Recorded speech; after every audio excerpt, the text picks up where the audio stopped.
Po zápase hráčov FK Dúbravka na pôde v Krasanoch sme zavítali na štadión ŠKP, na ktorom sa v sobotu o 13. hodine uskutočnilo stretnutie staršieho dorastu domácich ŠKP proti ŠK Báhoň.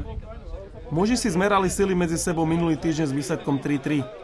Dúbravskí starší dorastenci sú však v tabuľke prví a tak 5. Báhoň nemal byť pre domácich veľkým problémom. Ešte pred úvodným výzvom povedali všetci zainteresovaní nie rasizmu. Príklad si zobrali od barcelonského Daniho Alvesa, ku ktorému sa pripojilo mnoho futbalistov, ale aj iných hviezd a v neposlednom rade aj chlapci z Dúbravky a Báhoňa. Hneď prvú peknú akciu pretavili policajti do vsietenia úvodného gólu. Budwezel zasnul loptu do poloprázdnej bránky a v 4. minúte bolo 1-0.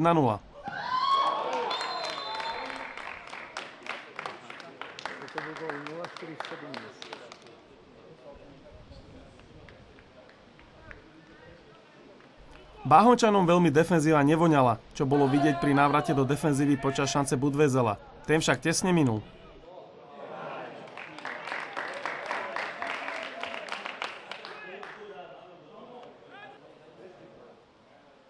V 16. minúte si zľahka pomohol rukami v 16. Gross.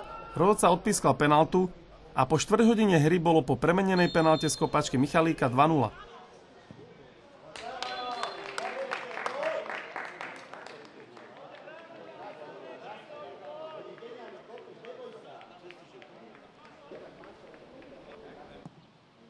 Až v 25. minúte sa osmelili aj hostia. Pošmyknutie domáceho stopera nevyužil v nájazde Pomšahar. Nepomohol ani krik skalnej fanúšičky.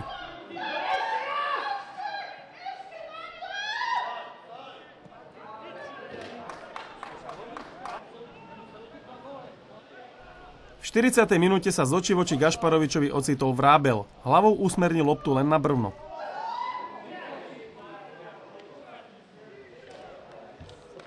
Do polčasu mohli Dúbravčania ešte svoj náskok zvýšiť. Po Vráblovom zakončení sa vyznamenal Gašparovič. Po zmene strán v 55. minúte sa Báhoňčaňom podarilo zápas zdramatizovať. Na rohový kop si najlepšie nabehol Kolár a radosť hostujúcich fanúšikov nemala konca kraja. 1-2.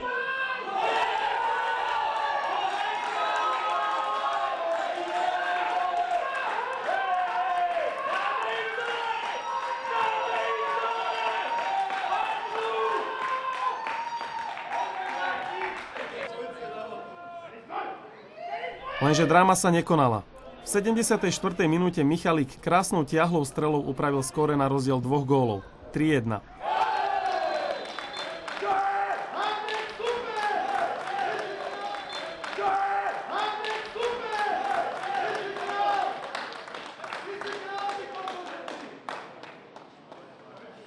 Posledná šanca patrila ako inak domácim.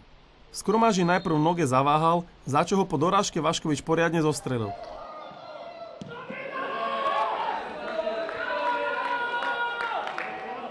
ŠKP Dúbravka si tak po víťazstve nad ŠK Báhoň 3-1 upevnila prvú pozíciu v 3. lige staršieho dorastu.